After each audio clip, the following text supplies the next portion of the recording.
Hello students, welcome to my channel Ravindra's classes. आप सभी का रविंद्रस क्लासेस में बहुत बहुत स्वागत। देखो बेटा, पीछे जो है ना हम आपको ऑप्टिक्स कंप्लीट करा चुके हैं। अब अगला जो है ना हमारा टॉपिक है dual nature of radiation and matter. इसको स्टार्ट करने से पहले हम कहना चाहेंगे कि जो लोग भी इस चैनल पर नए आए हैं वो इसको सब्सक्राइब करें, और जो लोग अभी तक इस चैनल को देख रहे हैं और सब्सक्राइब नहीं किया है वो भी सब्सक्राइब करें इसको। वीडियोज आपको अच्छी लग रही हैं तो लाइक और शेयर भी करिए। देखो बेटे, हमारा जो एम है वो ये था कि हम जो है ना दिसंबर तक आपको सारा कंप्लीट कोर्स करके दें। तो उसी के हिसाब से हमने अब ये डिसाइड किया है कि इस मंडे से आपकी जो है ना रेगुलर वीडियोस आएंगी। ठीक है। अब देखो हम स्टार्ट कर रहे हैं dual nature of radiation and matter. तो हमने पीछे आपको बताया था कि light has dual nature. Light की ड्वेल नेचर होती है particle as well as wave. वो हम कंप्लीट आपको डिस्कस कर चुके हैं अच्छे से डिटेल्स में। डिब्रोगली ने कहा कि universe is composed of radiation and matter. Universe में जो है ना क्या है, रेडिएशन और मैटर का ही बना हुआ है। और रेडिएशन की क्या होती है, ड्वेल नेचर है, तो मैटर की भी ड्वेल नेचर होनी चाहिए। यानी जो भी आपके मेटेरियल पार्टिकल हैं वो मूविंग स्टेट में हैं, तो उनको क्या है, उनके साथ वेव्स भी एसोसिएटेड होनी चाहिए। ये जो है ना डिब्रोगली ने आइडिया दिया था। तो मैटर की भी क्या होनी चाहिए, ड्वेल नेचर होनी चाहिए। और ये हम आकर के प्रूव भी कर देते हैं। तो ये तो हुआ dual nature of radiation and matter. इसमें जो इंपॉर्टेंट आर्टिकल है वो आपका फोटोइलेक्ट्रिक इफेक्ट है, आइंस्टाइन्स फोटोइलेक्ट्रिक इक्वेशन। फिर उसके बाद हम डिब्रोगली वेव्स पढ़ाएंगे आपको, जिनको मैटर वेव्स भी बोलते हैं। तो देखिए, डिटेल्स में जाने से पहले कि हम इसको आगे कोर्स को बढ़ाएं, उससे पहले कुछ चीजें आपको समझनी है जो बहुत जरूरी हैं। जैसे यहां पर आपके लिए जरूरी है, क्या समझेंगे आप, कि भाई इलेक्ट्रॉन वोल्ट यहां पर आएगा। तो इलेक्ट्रॉन वोल्ट क्या होता है, सबसे पहले ये इलेक्ट्रॉन वोल्ट है। ये जो है ना एक एनर्जी की जो है ना स्मॉल यूनिट है, एनर्जी को मेजर करने के लिए काम आती है। समझ में आ रहा है कि नहीं आ रहा है? तो ये क्या है आपका एनर्जी यूनिट है। समझ में आ रहा है ना, स्मॉल एनर्जी यूनिट। मैं आपको समझाने के लिए लिख देता हूं, स्मॉल यूनिट ऑफ एनर्जी। अब ये कहां पर यूज होती है, देखो बेटा, आपका जहां न्यूक्लियर फिजिक्स यूज होती है ना, वहां हम इलेक्ट्रॉन वोल्ट को यूज करते हैं। अब देखो इसको डिफाइन कैसे करेंगे, तो वन इलेक्ट्रॉन वोल्ट होता क्या है? वन इलेक्ट्रॉन वोल्ट होता है energy gained by an electron when it is accelerated through a potential difference of 1 volt. जब किसी भी इलेक्ट्रॉन को 1 वोल्ट के पोटेंशियल डिफरेंस से एक्सलेट कराया जाता है तो उसकी एनर्जी को हम 1 इलेक्ट्रॉन वोल्ट बोलते हैं। तो मैं आपको शॉर्ट में लिख देता हूं, energy gained by an electron when accelerated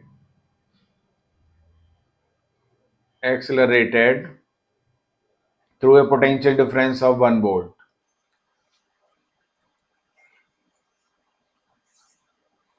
through a potential difference of 1 volt। ठीक है, समझ में आ गया होगा। अब इसकी वैल्यू कितनी होती है, 1 इलेक्ट्रॉन वोल्ट को लिखते हैं बेटा हम 1.6 इंटू 10⁻⁹ अब इससे थोड़ी बड़ी यूनिट जो आएगी वो 1 मेगा इलेक्ट्रॉन वोल्ट होगी। ये बहुत प्रोमिनेंट है आपका, ये बहुत यूज होती है। इसकी वैल्यू आती है 1.6 इंटू 10⁻⁻13 जूल। ये तो ऑब्वियस है, क्योंकि मेगा है तो 6 पावर जो है ना इसमें चली जाएंगी, तो -13 पावर रह गई। ये बड़ा प्रोमिनेंट सा है आपका, ये बहुत यूज होगा। अब इससे आगे की एक जो टर्म है वो जो बहुत यूज होगी वो है वर्क फंक्शन। वो भी समझ लीजिए आप, क्योंकि हम तभी आपको फोटो इलेक्ट्रिक इफेक्ट वगैरह, देखो वर्क फंक्शन को समझाएंगे। वर्क फंक्शन को हम फाइ नॉट से रिप्रेजेंट करते हैं। वर्क फंक्शन होता क्या है, देखो किसी भी मेटल सरफेस से जब आपका इलेक्ट्रॉन निकाला जाता है ना, इलेक्ट्रॉन एजेक्ट आउट कराया जाता है, तो उसके लिए एनर्जी चाहिए। तो जो मिनिमम एनर्जी होती है उसको इलेक्ट्रॉन को इजेक्ट कराने के लिए, जो कि मेटल सरफेस के ऊपर डाली जाती है, उसको क्या बोलते हैं, उसका उस मेटल का वर्क फंक्शन बोलते हैं। तो वर्क फंक्शन क्या होता है, minimum energy required to eject an electron from the metal surface. आप ऐसे समझिए, minimum energy required to eject an electron from metal surface. देखिए आपके सब समझ में आ रहा होगा, मैंने लिख दिया minimum energy required to eject an electron from metal surface, इसको वर्क फंक्शन बोलते हैं। तो जो वर्क फंक्शन है वो फाई नॉट किसके बराबर होता है बेटा, वो एच न्यू नॉट या H C upon lambda not. ये न्यू नॉट जो है ना यहाँ पर क्या है, ये थ्रेशोल्ड फ्रीक्वेंसी है। क्या है आपका न्यू नॉट, थ्रेशोल्ड फ्रीक्वेंसी है। थ्रेशोल्ड फ्रीक्वेंसी का मतलब क्या होता है कि मिनिमम फ्रीक्वेंसी है, समझ में आ रहा है, करस्पॉन्डिंग टू वर्क फंक्शन। अगर आपकी इस फ्रीक्वेंसी से कम फ्रीक्वेंसी के रेडिएशंस गिराए जाएंगे, यानी वर्क फंक्शन से कम की एनर्जी अगर मेटल सरफेस के ऊपर गिराई जाएगी तो आपके इलेक्ट्रॉन इजेक्ट आउट नहीं होंगे। और ऐसे ही ये लैम्डा नॉट का मतलब थ्रेशोल्ड वेवलेंथ, ये मैक्सिमम वेवलेंथ होती है आपकी। अगर इससे ज्यादा वेवलेंथ कर दी तो फिर आपका इलेक्ट्रॉन इजेक्ट आउट नहीं होगा मेटल सरफेस से। ठीक है, ये हमने बेसिक सी चीजें थी जो आपको थोड़ी यहां पर एक्सप्लेन करने की कोशिश की है, और उम्मीद करता हूं आपको समझ में आ भी गई होगी। अब देखिए, अब हम आगे की जो चीज है वो इलेक्ट्रॉन एमिशन के बारे में बात करते हैं कि भाई इलेक्ट्रॉन एमिशन क्या है, किसी भी मेटल सरफेस से इलेक्ट्रॉन को कैसे निकाला जा सकता है, इलेक्ट्रॉन को इजेक्ट आउट कराना है। तो ये जनरली 4 तरीके से हो सकता है। पहला आता है आपका थर्मियोनिक एमिशन। देखिए भाई, हर मेटल का क्या होता है, एक वर्क फंक्शन होता है, मैंने अभी आपको बताया था। वर्क फंक्शन का मतलब है कि मिनिमम एनर्जी चाहिए ही चाहिए उसको इलेक्ट्रॉन को इजेक्ट आउट करने के लिए उस सरफेस से। क्यों चाहिए, क्योंकि जो फ्री इलेक्ट्रॉन्स होते हैं वो अपने आप तो सरफेस से बाहर आ नहीं सकते। समझ में आ रहा है कि नहीं आ रहा है, क्यों, क्योंकि वहां पर क्या लग रहा है, वो आपका रेस्ट्रेंट फोर्सेस एक्ट कर रहे हैं, वो नहीं बाहर आ सकते। तो उनको ओवरकम करने के लिए हम बाहर से एनर्जी देते हैं। तो एनर्जी किस फॉर्म में दी जा सकती है वो यहां पर बताया। देखो, पहला है आपका थर्मियोनिक एमिशन। अगर मान लीजिए अब हम हीट करें उसको मेटल सरफेस को, तो हीट एनर्जी दें, और हीट एनर्जी देने के बाद जो है ना, जब इलेक्ट्रॉन रिजेक्ट आउट होता है तो उसको बोलते हैं thermionic emission. Is that clear, ये आपके समझ में आ गया होगा। दूसरा आता है आपका फील्ड एमिशन। इलेक्ट्रॉन को इजेक्ट आउट करने के लिए क्या है कि हम जो है ना एक स्ट्रॉन्ग इलेक्ट्रिक फील्ड अप्लाई कर दें सरफेस के ऊपर, तो उस स्ट्रॉन्ग इलेक्ट्रिक फील्ड की वजह से भी इलेक्ट्रॉन इजेक्ट आउट हो जाएगा। और जो थर्ड है वो है आपका photo electric emission. Photo electric emission का मतलब क्या है कि सूटेबल फ्रीक्वेंसी के हम रेडिएशंस जो है ना मेटल सरफेस के ऊपर गिराते हैं, और उसके बाद जो है ना मेटल सरफेस से इलेक्ट्रॉन इजेक्ट आउट होता है। इसको बोलते हैं फोटो इलेक्ट्रिक एमिशन। तो हम जो फोटो इलेक्ट्रिक इफेक्ट में पढ़ेंगे वो इसी तरीके का आपका एमिशन है, यानी हम सूटेबल फ्रीक्वेंसी की क्या कराएंगे, रेडिएशंस इसके ऊपर गिराएंगे। किसके ऊपर, मेटल सरफेस के ऊपर।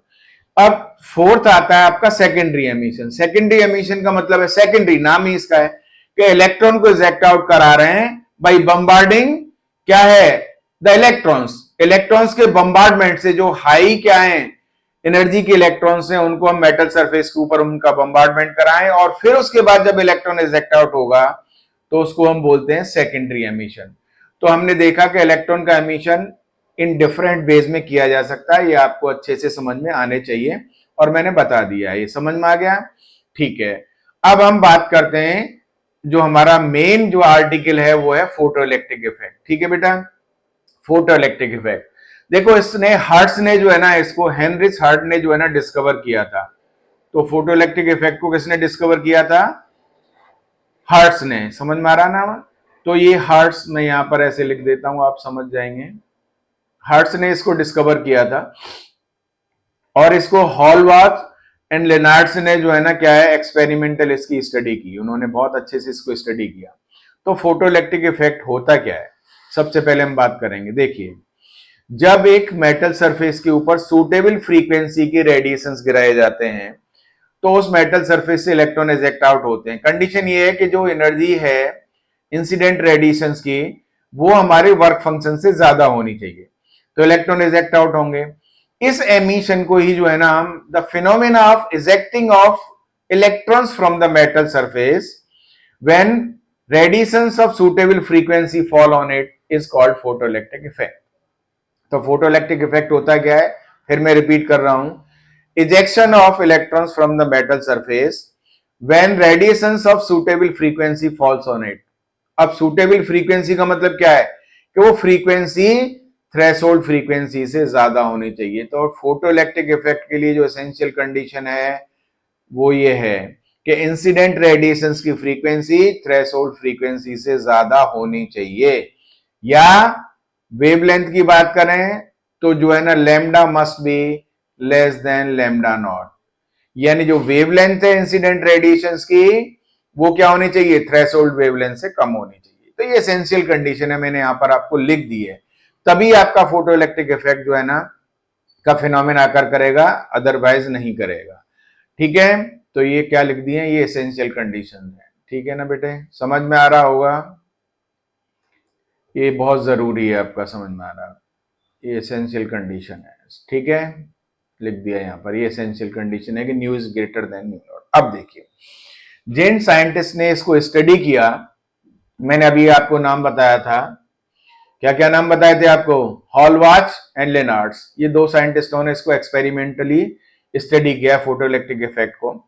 और क्या है कि उन्होंने यहाँ पर देखी, ये उनका जो है ना सेटअप है, जो एक्सपेरिमेंटल सेटअप था, ये यहाँ पर एक एवेक्युएटेड जो है ना ट्यूब है जो जनरली क्वार्ट्ज की होती है, ये वाली जो दिख रही है, और इस पर एक विंडो है, ये क्वार्ट्ज की विंडो है। ये विंडो इसलिए है कि यहाँ से जो रेडिएशंस गिराए जाएंगे आपके वो इसके थ्रू आएंगे, और ये आपका क्या है, एक फोटो सेंसिटिव प्लेट है, इस फोटो सेंसिटिव प्लेट के ऊपर क्या है, रेडिएशंस गिरेंगे। जब सूटेबल फ्रीक्वेंसी के रेडिएशंस इसके ऊपर गिराए जाएंगे तो यहां से इलेक्ट्रॉन इजेक्ट आउट होंगे। अब जो इलेक्ट्रॉन इजेक्ट आउट होंगे उनकी क्या होगी, डिफरेंट इलेक्ट्रॉन्स की एनर्जी डिफरेंट होगी, और इन इजेक्ट आउट इलेक्ट्रॉन्स का नाम होता है फोटो इलेक्ट्रॉन्स। क्या होता है, फोटो इलेक्ट्रॉन्स। ठीक है बेटे, अब जो सफिशिएंट एनर्जी होगी तो यहां पर एक दूसरी प्लेट होती है, ये प्लेट ए है आपका, जो इस प्लेट के कंपैरिजन में पॉजिटिव पर होती है। ये आपका कम्यूटेटर दिखाया गया है। कम्यूटेटर का मतलब यह है कि यहां पर ये आपकी क्या होता है, एक पोलरिटी चेंज कर देगा ए प्लेट की, समझ में आ रहा है। सी के करस्पॉन्डिंग इसको कब पॉजिटिव और कब नेगेटिव चाहिए वो यहां से कर सकते हैं हम आपका। जब इलेक्ट्रॉन फ्लो करेंगे, सर्किट कंप्लीट है, तो एक इलेक्ट्रॉन क्या करेगी, आपकी एक इलेक्ट्रिक करंट फ्लो करने लगेगी जिसका नाम होगा फोटो इलेक्ट्रिक करंट।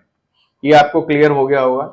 अब देखिए हमने क्या बताया आपको कि यहां पर सूटेबल फ्रीक्वेंसी के रेडिएशंस को गिराया जा रहा है इसके ऊपर। अब सूटेबल फ्रीक्वेंसी क्या है, थ्रेशोल्ड फ्रीक्वेंसी से ज्यादा के रेडिएशंस इसके ऊपर गिराए गए, और इस मेटल सरफेस से इलेक्ट्रॉन इजेक्ट आउट हुए। ठीक है, दोज हैव सफिशिएंट एनर्जी, जिन इलेक्ट्रॉन्स के पास सफिशिएंट एनर्जी थी वो प्लेट ए पर पहुंच गए। जो नहीं पहुंच पा रहे हैं तो प्लेट ए पर हमने क्या किया, धीरे धीरे इसके करस्पॉन्डिंग पॉजिटिव पोटेंशियल बढ़ाया इस पर, तो इलेक्ट्रॉन्स यहां से एनर्जी गेन करके फिर वो पहुंचेंगे।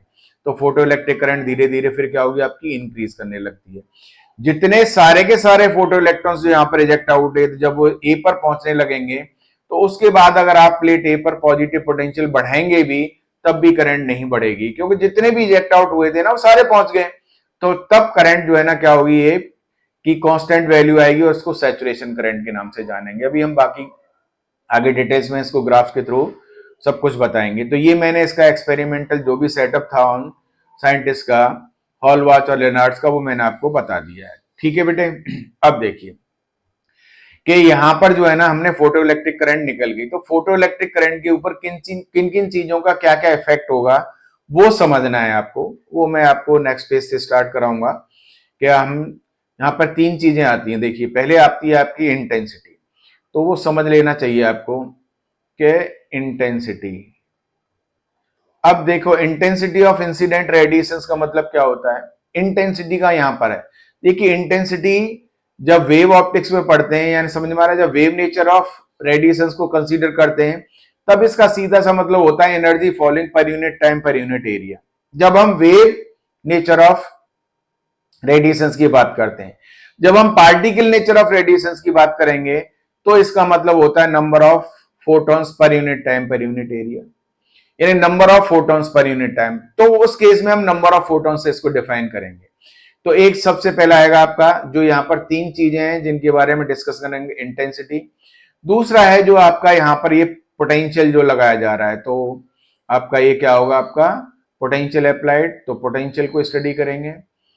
और जो इंपॉर्टेंट है वो तीसरा है फ्रीक्वेंसी, बहुत इंपॉर्टेंट है ये फ्रीक्वेंसी, क्योंकि यहां पर हम जो रेडिएशंस गिरा रहे हैं ना, सूटेबल फ्रीक्वेंसी की बार बार जिक्र कर रहे हैं, तो वो फ्रीक्वेंसी इंपॉर्टेंट है। ये 3 चीजें हैं यहाँ पर, इनका हम आपको बारी बारी से क्या करेंगे, डिस्कशन करेंगे। तो इंटेंसिटी को मैंने क्लियर कर दिया, पोटेंशियल यहाँ से लगा ही रहे हैं। अब फ्रीक्वेंसी की भी बात आ गई कि फ्रीक्वेंसी हमेशा थ्रेशोल्ड फ्रीक्वेंसी से ज्यादा होनी चाहिए। तो जब फ्रीक्वेंसी चेंज करेंगे तो क्या इफेक्ट होगा। तो अब हम जब फोटॉन्स की बात कर रहे हैं कि इंटेंसिटी का मतलब यहाँ पर number of photons per unit time, per unit area की बात कर रहे हैं, तो फोटोन के बारे में आपको थोड़ा सा समझ लेना चाहिए कि फोटोन है होता क्या है। देखो, जब हम पार्टिकल नेचर की बात करते हैं तो हम बताते हैं कि जो एनर्जी का फ्लो होता है ना, वो पैकेट्स और बंडल्स जो बोलते हैं ना एनर्जी के, उनको पहले क्वांटास बोला जाता था। कि एनर्जी का जो फ्लो होता है वो पैकेट्स ऑफ या बंडल्स ऑफ एनर्जी होते हैं, उनको क्या बोला जाता था, क्वांटास। ठीक है ना। अब क्वांटास की बात करते हैं तो क्वांटास, ये बाद में इन्हीं का नाम जो है ना हम फोटोन को से जानने लगे। तो फोटोन क्या होता है, ये पैकेट और बंडल हो गया ना एनर्जी का। तो energy associated with each photon कितनी होती है, ये आपको समझ में आना चाहिए। समझ में आ रहा है। तो जो फोटोन की एनर्जी होती है वो फ्रीक्वेंसी के ऊपर डिपेंड करती है आपकी। तो एनर्जी ऑफ फोटोन क्या होती है, वो एच न्यू होती है। ठीक है ना बेटा, ये फोटोन की एनर्जी होती है। तो किस पर डिपेंड करेगी, न्यू क्या है, फ्रीक्वेंसी। एच प्लैंक्स कांस्टेंट है यहाँ पर। तो जितनी ज्यादा फ्रीक्वेंसी होगी तो फोटोन की उतनी एनर्जी ज्यादा होगी। ठीक है, क्लियर। अब देखिए, हम बात करते हैं, मान लीजिए विजिबल रीजन है आपका, क्योंकि जब स्पेक्ट्रम पढ़ते हैं ईएम वेव्स का तो विजिबल रीजन, हर रीजन इंपॉर्टेंट है, लेकिन विजिबल रीजन की बात करेंगे। तो विजिबल रीजन में क्या होता है, वेवगॉर होता है, ये सब जानते हैं। अब देखिए, इसमें जो फ्रीक्वेंसी सबसे ज्यादा किसकी होती है, वायलेट कलर की होती है। तो फ्रीक्वेंसी ऑफ वायलेट कलर सबसे ज्यादा होती है। और लीस्ट किसकी होती है, रेड कलर की। क्लियर है। तो जब इसकी फ्रीक्वेंसी ज्यादा होगी तो जो वायलेट कलर होगा ना, उससे जो फोटोन होंगे उसकी एनर्जी भी सबसे ज्यादा होगी, और रेड कलर की सबसे कम होगी। ये मैंने विजिबल रीजन के बारे में आपको बता दिया। फोटोन के बारे में हमें और कुछ भी डिस्कस करना है, वो हम आगे चल करके डिस्कस करेंगे। आपको बहुत डिटेल्स में इसके बारे में बताएंगे कि फोटोन्स के बारे में और क्या क्या पढ़ना है आपका। कि फोटोन के बारे में बता तो दिया, इसका रेस्ट मास क्या होता है, मूविंग मास क्या होता है, इसका मोमेंटम क्या होता है, समझ में आ रहा है। ये स्पीड ऑफ लाइट से ट्रेवल करते हैं, ये सब चीजें हम डिस्कस करेंगे आपको। अभी मैंने जितना जरूरी था वो आपको सब समझा दिया, तो आप समझ गए होंगे। अब देखिए, वर्क फंक्शन की हमने बात की थी पीछे की, उसमें जहां पर स्टार्टिंग कर रहे थे यहां पर हम। तो वर्क फंक्शन मैंने बोला था कि डिफरेंट मेटल्स के लिए डिफरेंट होता है। अब कुछ ऐसी मेटल्स है, मान लीजिए जिंक वगैरह ऐसी हैं, जो हमारी क्या होती है, अल्ट्रावायलेट रेडिएशंस जब कराए जाते हैं तभी वो इलेक्ट्रॉन को इजेक्ट आउट करती हैं। और कुछ आपके एल्कली मेटल्स होती हैं पोटेशियम, सोडियम, सीजियम, ये ऐसी मेटल्स है, इनके ऊपर जब हम विजिबल रेडिएशंस गिराए जाते हैं ना, विजिबल लाइट की जो भी रेडिएशंस हैं, तो उससे भी आपके क्या करती हैं, फोटो इलेक्ट्रिक इफेक्ट को शो करने लगती हैं।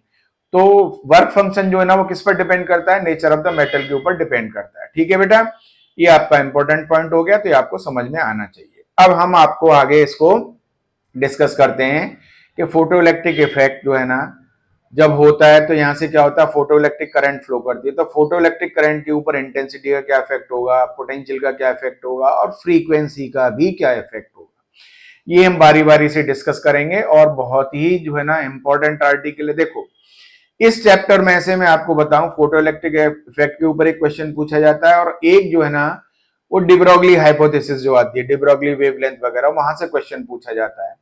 और ये दोनों बहुत ही इंपॉर्टेंट है और बहुत इजी सा क्वेश्चन होता है, आप इसको अच्छे से कर सकते हैं। देखो, पहला हम सबसे पहले जो डिस्कस कर रहे हैं वो effect of intensity on photo current. इसको मैंने फोटो इलेक्ट्रिक करंट की जगह पे फोटो करंट ही लिख दिया है, तो आप देखेंगे। अब इंटेंसिटी का देखो, बहुत कुछ चीजें समझने वाली होती हैं।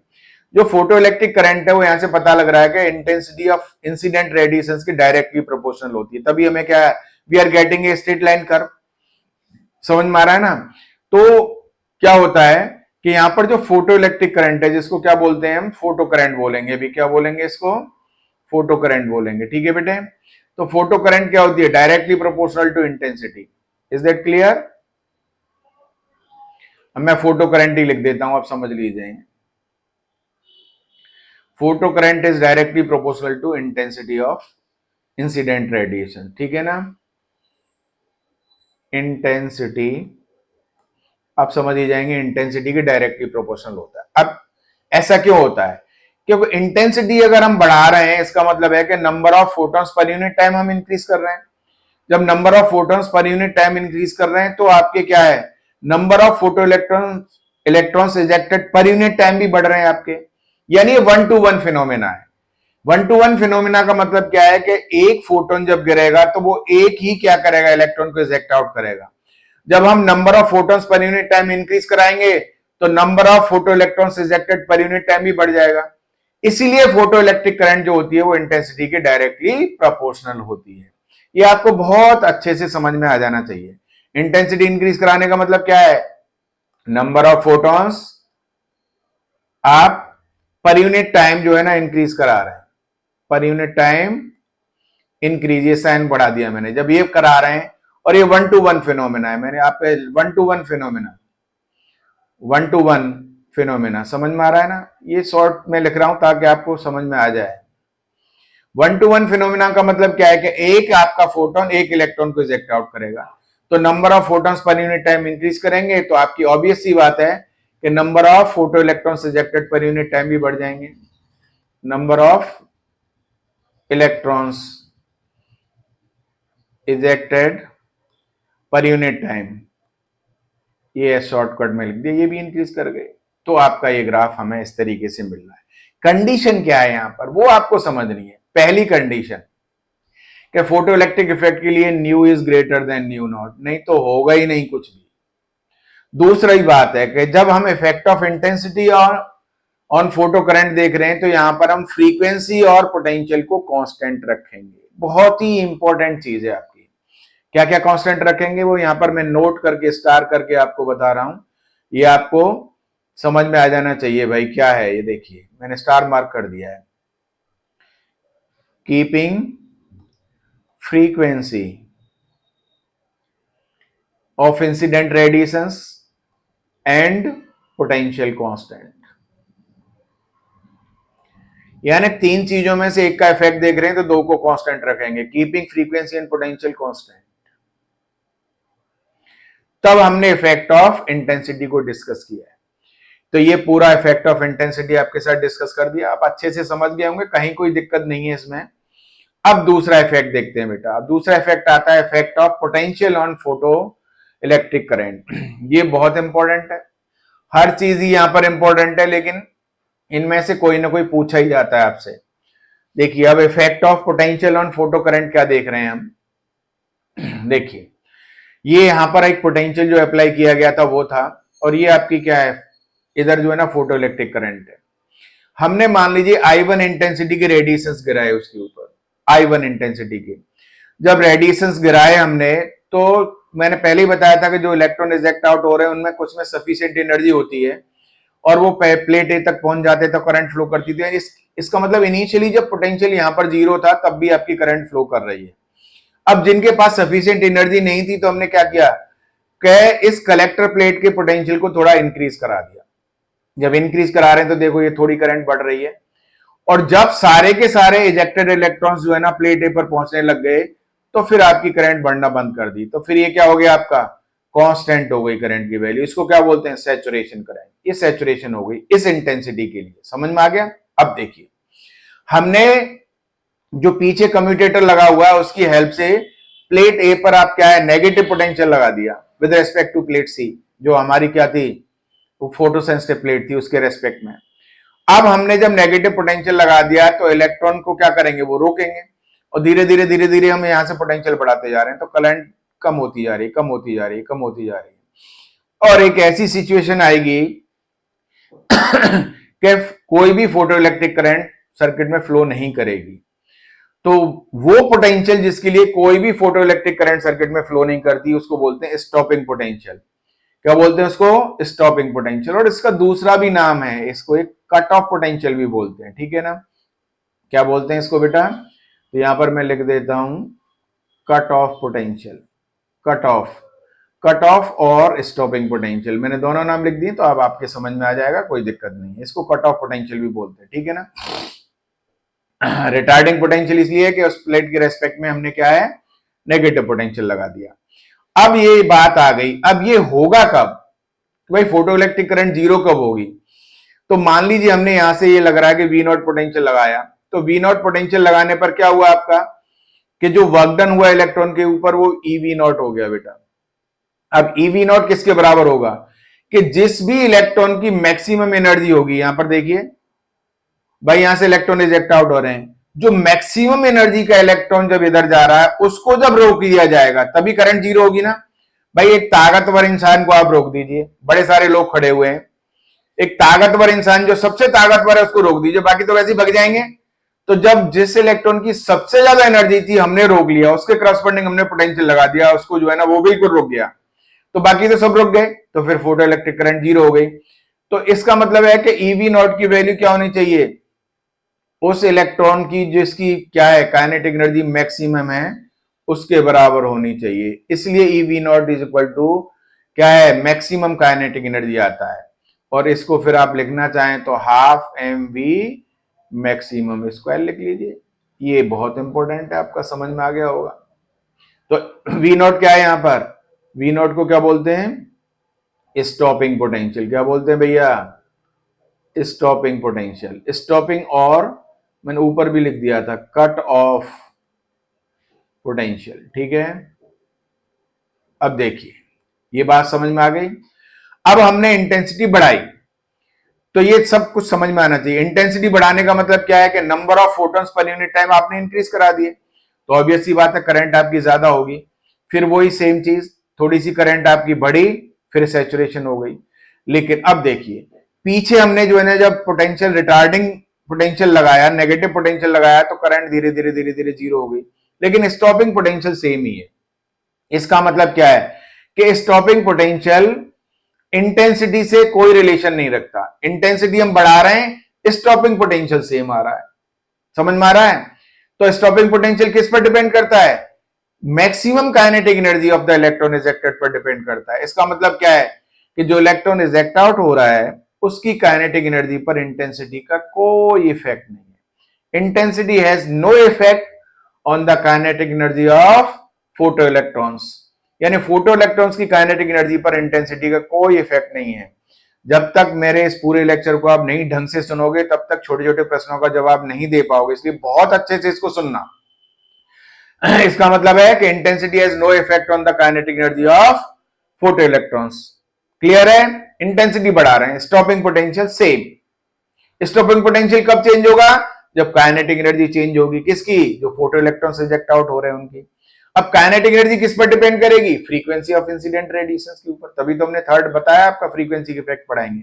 तो यहां पर ये स्टॉपिंग पोटेंशियल की बात आ गई। लेकिन इंटेंसिटी बढ़ाने पर क्या हो रहा है, आपका करंट की वैल्यू जरूर आपकी बढ़ती जा रही है। तो ये आपको बताया गया कि ज्यादा इंटेंसिटी के लिए ज्यादा current, but stopping potential is the same. मेरा ख्याल है आपकी बहुत अच्छे से समझ में आ गया होगा। ये आपको इसके ऊपर भाई क्वेश्चंस करने होते हैं ना। अब यहां पर भी क्या है, सेम कंडीशन। भाई इसके लिए आप ऐसे नहीं है, ये भी इफेक्ट तभी होगा जब new is greater than new not. मैं हर जगह इसको लिख रहा हूं। और इफेक्ट ऑफ पोटेंशियल कब पढ़ रहे हैं हम यहां पर, फिर आप नोट करके लिखेंगे आपको। ये कब पढ़ रहे हैं यहां पर, कीपिंग क्या पढ़ रहे हैं, पोटेंशियल का intensity of incident radiations, intensity and क्या है, फ्रीक्वेंसी। फ्रीक्वेंसी को कांस्टेंट रख रहे हैं। Keeping intensity and frequency of incident radiations constant, ये आपका क्या हो गया, इफेक्ट ऑफ पोटेंशियल हमने आपको बता दिया। क्लियर है, ये बहुत अच्छे से आपकी समझ में आ गया होगा। ठीक है बेटे, ये देखो समझ में आ रहा है ना, फ्रीक्वेंसी लिखा हुआ है, इंटेंसिटी लिखा हुआ है, मैं बोल भी रहा हूं ना साथ साथ। तो इज दैट क्लियर। अब आता है हमारा थर्ड जो है ना, effect of frequency.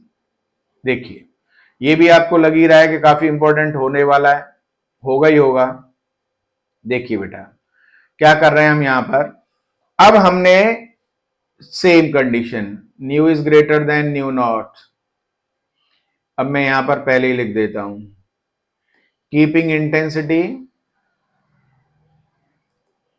of incident radiations and potential constant.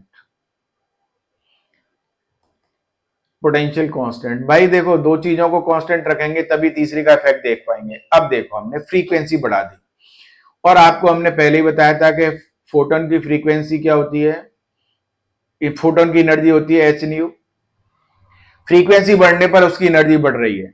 अब एनर्जी बढ़ रही है तो हम आइंस्टाइन फोटोइलेक्ट्रिक इक्वेशन से जब इसको दिखाएंगे कि जितनी ज्यादा फ्रीक्वेंसी के रेडिएशंस गिराएंगे, जो फोटो इलेक्ट्रॉन इजेक्ट आउट हो रहे हैं, उनमें से इजेक्टेड फोटो इलेक्ट्रॉन्स की जो एनर्जी भी होगी वो भी उतनी ज्यादा होगी, कि वर्क फंक्शन से जितनी भी ज्यादा होगी वो ट्रांसफर हो जाएगी उनको। ठीक है। अब ज्यादा एनर्जी का मतलब क्या है, हमने यहां पर एक जो है ना, ये आपकी क्या है, सूटेबल फ्रीक्वेंसी के रेडिएशंस गिराए इसके ऊपर, फोटोइलेक्ट्रिक इफेक्ट हो रहा है। अब हम इन सब चीजों को कांस्टेंट रख के फ्रीक्वेंसी को चेंज कर रहे हैं। जैसे फ्रीक्वेंसी को चेंज कर रहे हैं तो आपकी क्या है, यहां पर एनर्जी बढ़ गई। अब एनर्जी बढ़ गई तो यहां पर देखिए ई वी नॉट किसके बराबर होता है, काइनेटिक एनर्जी ऑफ मैक्सिमम होता है ना। वैसे यहां पर मैं आपको लिख देता हूं कि आइंस्टाइन फोटोइलेक्ट्रिक इक्वेशन है ना, वो H nu is equal to क्या होती है आपकी बेटा, H nu naught plus kinetic energy maximum, इसके बराबर होती है। ये आपको समझ में आनी चाहिए। आइंस्टाइन फोटोइलेक्ट्रिक इक्वेशन है, हम डिस्कस करेंगे आगे इसको। अब देखिए यहां से जब काइनेटिक एनर्जी मैक्सिमम बढ़ गई फ्रीक्वेंसी बढ़ाने पर, तो ऑब्वियस सी बात है वी नॉट की वैल्यू बढ़ जाएगी, नहीं बढ़ जाएगी। More is the value of new, more will be the stopping potential. बस यही आपको देखना है यहां पर। अब देख लिए, नजर भी आ रहा है आपका, ये न्यू वन फ्रीक्वेंसी के रेडिएशंस गिराए थे, तो यहां पर हमारा स्टॉपिंग पोटेंशियल ये था। अब हमने फ्रीक्वेंसी बढ़ा दी तो स्टॉपिंग पोटेंशियल चेंज हो गया, और बढ़ा दी तो और चेंज हो गया, और ज्यादा रिटार्डिंग पोटेंशियल लगा रहा है आपका, लगाना पड़ रहा है हमें किसको, फोटोइलेक्ट्रिक करंट को जीरो करने के लिए। तो जो स्टॉपिंग पोटेंशियल है वो किस पर डिपेंड करता है, फ्रीक्वेंसी ऑफ इंसिडेंट रेडिएशंस के ऊपर डिपेंड करता है। तो स्टॉपिंग, इज दैट क्लियर। तो effect of frequency on stopping potential है, इसका आर्टिकल का नाम क्या हो जाएगा, effect of frequency on stopping potential. तो यहां से हम क्या देख पा रहे हैं कि जो स्टॉपिंग पोटेंशियल है वो किस पर डिपेंड कर रहा है, किस पर, अरे बोल दो, फ्रीक्वेंसी के ऊपर। स्टॉपिंग पोटेंशियल किस पर डिपेंड करता है, depends on frequency of incident radiations, frequency of incident radiations. अब आपको ये समझ में आ गया होगा तीनों। ठीक है बेटा, देखो आज का जो है ना लेक्चर हम यहीं पर एंड करते हैं। अगले लेक्चर में हम आइंस्टाइन फोटोइलेक्ट्रिक इक्वेशन को डिटेल्स में डिस्कस करेंगे। उसके ऊपर एक क्वेश्चन बनता है, न्यूमेरिकल क्वेश्चन, जनरली उसी के ऊपर पूछा जाता है, तो वो अगली क्लास में हम आपके साथ डिस्कस करेंगे। मैंने ये फोटोइलेक्ट्रिक इफेक्ट आपको पूरा डिस्कस कर दिया है, और आप इसको अच्छे से जो है ना करिए। ये हमने क्या यहाँ पर लिखा है आपको, आइंस्टाइन फोटोइलेक्ट्रिक इक्वेशन मैंने यहाँ पर लिख दी है, लेकिन इसको डिस्कस करेंगे हम अगले वीडियो में। ठीक है ना बेटा। और ये इसी के साथ जो है ना हम क्या करते हैं, इस लेक्चर को एंड करते हैं। Thank you very much for watching this video. आप सभी का बहुत बहुत धन्यवाद इस वीडियो को देखने के लिए।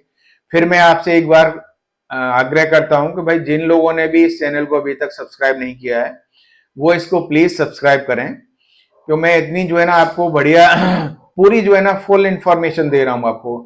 आप इसको जो है ना, और ये तो मैं उम्मीद करता ही हूं, मैंने पहले ही बोल चुका हूं कि जब भी आप इसको अच्छे तरीके से करोगे ना तो बोर्ड में तो आपके नंबर अच्छे आएंगे ही आएंगे, इसके साथ साथ आपको एंट्रेंस में भी ये बहुत हेल्पफुल होगा। Thank you again for watching this video.